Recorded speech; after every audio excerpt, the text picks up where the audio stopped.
Bonjour à toutes et à tous et bienvenue dans ce nouvel épisode de Histoires électroniques. Et comme ça vous a plu pour Robines, eh bien on va en faire un autre. Je vais vous raconter l'histoire d'un tube, d'un classique de la dance, de la vocal house. Cette fois-ci, c'est Spiller avec Groovejet.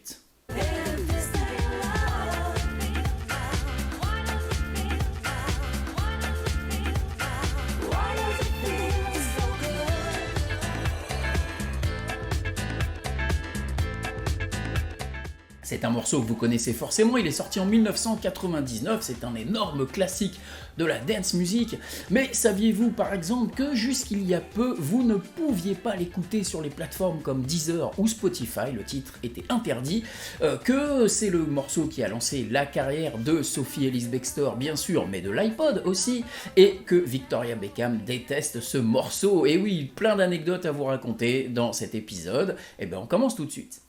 Ce morceau, il a été créé par un DJ italien, Cristiano Spiller. Alors vous, à part son nom là de scène, vous ne le connaissez pas forcément, non, c'est pas un DJ très connu, il faut être honnête, c'est pas une superstar, mais enfin il tourne quand même plutôt pas mal dans les années 90, à tel point qu'il est invité à la Winter Miami Conference de 1999. La Winter Miami Conference, c'est un peu le festival de Cannes des DJ, ça se déroule en février, je crois février-mars, c'est l'endroit où tous les DJ allaient se retrouver et tous dévoiler un peu leur track du moment qui allait faire le succès de l'été, qui allait tourner sur toutes les platines. Bref, il y va, il prépare un petit truc dans son studio, il grave ça sur un CD, et arrivé à l'aéroport de Miami, c'est un autre ami DJ, Boris Dlugosch, qui vient le récupérer dans sa voiture. Et justement, Spiller lui dit « Ah tiens, j'ai un super morceau pour la WMC, écoute-moi ça », et il met son petit CD gravé dans l'autoradio de la voiture. Et évidemment, que croyez-vous qu'il arriva ? Eh bien, Spiller oublie le CD dans l'autoradio de la voiture. C'est quand même pas de bol. Mais l'histoire continue, car au fait, Boris Dlugosch récupère le CD et le joue le soir même lors de sa soirée. Et le morceau fait un carton sur le dance floor. D'ailleurs, sur SoundCloud, vous avez le mix d'origine de Boris Dlugosch à ce moment-là, en 1999, et il y a le passage où il joue cette démo, qui est encore, le morceau n'est pas encore tout à fait fini, c'est une démo.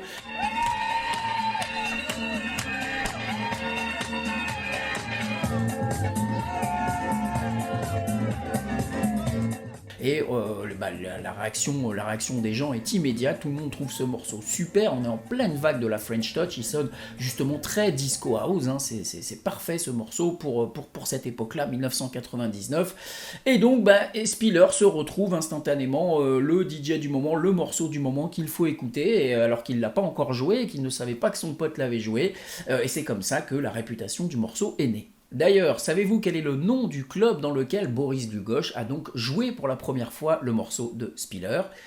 Eh bien, ça s'appelle Groovejet. Et oui, le nom du club, c'est Groovejet, et c'est pour ça que Spiller a décidé d'appeler son morceau Groovejet. C'est aussi bête que ça. Le morceau commence déjà à avoir une certaine réputation. Spiller rentre en Italie et retravaille le morceau pour qu'il sonne un petit peu mieux. Et on sort d'abord une version instrumentale qui tourne déjà beaucoup, qui est signée sur un label anglais et qui fonctionne pas mal. Mais évidemment, pour que le morceau cartonne, il faut une version vocale. Et oui, les versions vocales, tout de suite, ça fait plus pop, c'est plus vendeur. Donc, on décide de mettre un vocal dessus. Alors plusieurs chanteuses seront auditionnées pour chanter sur ce morceau et c'est finalement Sophie Ellis-Bextor qui sera retenue.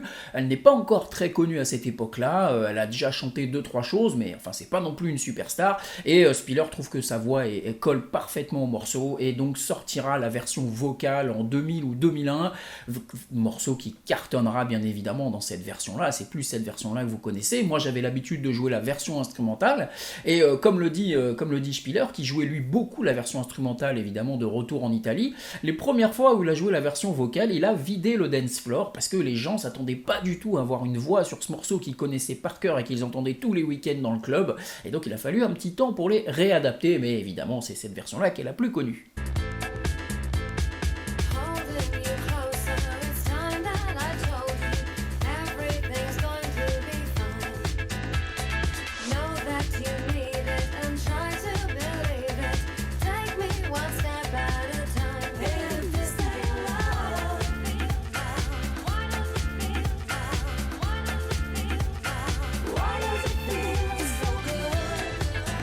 Et oui, une version vocale, ça change tout, plus l'ajout de violon et de cordes sur le refrain, ça en fait un morceau beaucoup plus polissé, beaucoup plus travaillé que la version d'origine qui est vraiment des boucles disco mis collées les unes avec les autres. Et c'est vrai que la voix de Sophie Ellis-Bextor y fait beaucoup. Le titre, dès qu'il sort en vocal, finira à la première place du classement anglais, numéro 1 des ventes, devant Victoria Beckham. Victoria Beckham, ex-Spice Girl, qui sort son premier morceau solo et qui s'attendait à être numéro 1. Et ben non, qui se fait griller la politesse par Spiller. Je pense qu'elle devait être très énervée. En tout cas, le label et l'équipe de production du morceau de Spiller est extrêmement contente. Ils appellent Spiller, lui disent tu vas faire un carton, ça y est, c'est parti.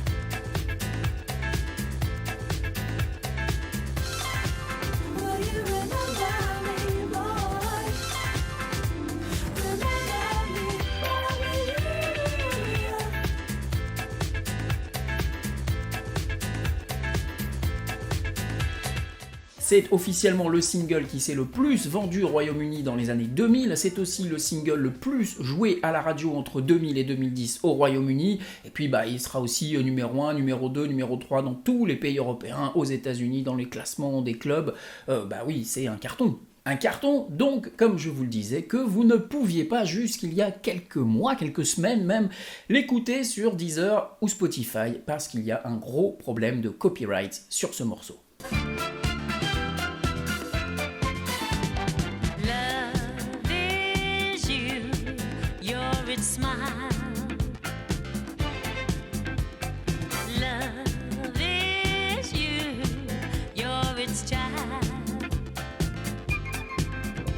Et oui, comme tout bon morceau de house de la fin des années 90, c'est une boucle disco de Carol Williams, Love Is You. C'est un morceau sorti sur le label Salsoul, un très bon morceau, soit dit en passant, que Spiller a samplé et a mis en boucle. Et évidemment, quand vous avez une maquette, vous pouvez la jouer vous, mais quand il s'agit de la sortir dans le commerce, le label derrière, d'origine, il n'est pas très content et il demande des royalties. Quand Spiller s'aperçoit que son morceau a un vrai potentiel commercial grâce à la Winter Miami Conference, il s'enquiert pour savoir combien ça lui coûterait d'utiliser ce sample. La Salsoul lui rétorque en plus des droits d'auteur qu'il va devoir payer sur chaque vente, d'une partie des ventes qui vont revenir à l'auteur d'origine, et bien la Salsoul lui demande $20,000 en avance de droits d'utilisation du sample. Évidemment, Cristiano Spiller, je vous l'ai dit, c'est pas un DJ superstar, c'est un petit DJ italien, voilà, et bien ne peut pas se permettre de payer $20,000, donc il décide de ne pas sortir le morceau officiellement, mais d'en faire un petit tirage de 1500 exemplaires en vinyle, distribué de main à la main, avec juste un petit autocollant dessus. C'est pas une sortie officielle, c'est un white label, avec juste son numéro de téléphone dessus, au cas où, et évidemment, le titre circule beaucoup dans le milieu des DJ, c'est un très bon morceau, et donc il se fait repérer par le label Positiva, et c'est là qu'il sera signé en Angleterre à la fin des années 90, le label Positiva qui lui a les moyens de régler la somme demandée par la Salsoul. Mais ça s'arrête pas là. Et non, parce que le contrat signé avec la Salsoul stipule que Positiva, le label, a le droit d'utiliser ce sample dans toutes les versions et remixes possibles du morceau, y compris avec l'ajout de vocaux. Sauf que quand la version chantée sort avec Sophie Ellis-Bextor, eh bien la Salsoul porte plainte et décide de renégocier le contrat. Pourquoi ? Eh bien parce que le titre n'est plus Groove Jet, mais le titre devient Groove Jet. If This Ain't Love, entre parenthèses, et ça change tout, le contrat est caduc, ce n'est plus le même morceau, et donc la Salsoul décide de demander encore plus d'argent. Évidemment, le label va payer de nouveau les royalties, parce que sinon ça signifie que le titre doit être immédiatement retiré des bacs et des ventes. C'est pas possible, le titre va être un succès, donc on peut pas le retirer des ventes. Et bien donc, il paye une deuxième fois des royalties, et il signe un contrat à perpétuité. À perpétuité? Vous rigolez? Eh bien non, bien sûr, en 2010, lorsque les nouvelles plateformes de streaming arrivent, Spotify, Deezer et les autres, eh bien la Salsoul demande une renégociation du contrat une troisième fois, probablement pour prétexter que c'est une nouvelle forme de diffusion de la musique qui n'était pas inclue dans le contrat d'origine. Et cette fois-ci, Spiller et Positiva refusent de payer une troisième fois une somme encore de nouveau énorme pour des royalties. Et c'est pour ça que vous ne trouviez pas ce titre sur toutes les plateformes de diffusion numérique. Alors évidemment, depuis il y a quelques mois seulement, il vient de sortir, parce qu'après différents rachats de labels, de licences, de transferts de licences à droite et à gauche, tout ça est finalement réglé. vous pouvez maintenant trouver le titre sur Spotify, sur Deezer, et même si vous êtes DJ, vous pouvez l'acheter, ce qui n'était pas le cas, il n'était pas trouvable sur les plateformes comme Beatsport par exemple, le titre n'y était pas, et donc maintenant il y est, voilà, vous pouvez de nouveau l'acheter. Alors malgré le succès phénoménal de ce morceau, Spiller, le DJ et l'artiste ne retrouvera jamais le succès. Hein. Il aura fait que ce morceau-là, il en fera quelques-uns après, mais qui ne marche pas vraiment. Alors ça reste un DJ hein, qui mixe et qui tourne, mais il n'a jamais réussi à réitérer le succès de ce morceau. Par contre, la chanteuse Sophie Ellis Bextor, bah oui, vous la connaissez, ça a lancé sa carrière, ce morceau. Hein. Elle a continué à faire des collaborations avec plusieurs DJ. Elle a travaillé avec les Freemasons, par exemple. Elle a travaillé avec Junior Caldera. Elle a travaillé avec Armin van Buuren.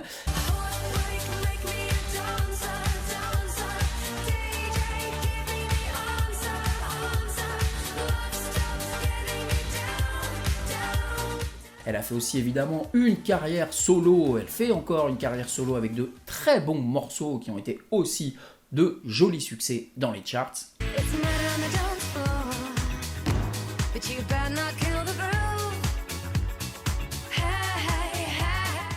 Bref, pour elle, tout va bien. Et l'iPod dans tout ça? Eh bien, Jonathan Ive, l'un des créateurs de l'iPod, hein, la toute première version, le tout premier modèle qui est sorti, expliquera dans sa biographie que ce morceau, Spiller Groove Jet, était le morceau que les ingénieurs avaient mis sur les prototypes de l'iPod pour écouter le rendu et pour savoir ce que ça donnait, un morceau numérisé sur ce tout petit appareil. Voilà pour l'histoire pleine de rebondissements de ce morceau. Et d'ailleurs, morceau qui, je vous l'ai dit, est un sample de Carol Williams. Eh bien, la boucle est bouclée puisque Sophie Ellis Bextor elle-même reprendra l'original de Carol Williams. Alors évidemment, ça ressemble beaucoup à Groove Jet puisque c'est la musique de Groove Jet, mais cette fois-ci avec les bonnes paroles. C'est Love Is You par Sophie Ellis Bextor. La boucle est bouclée.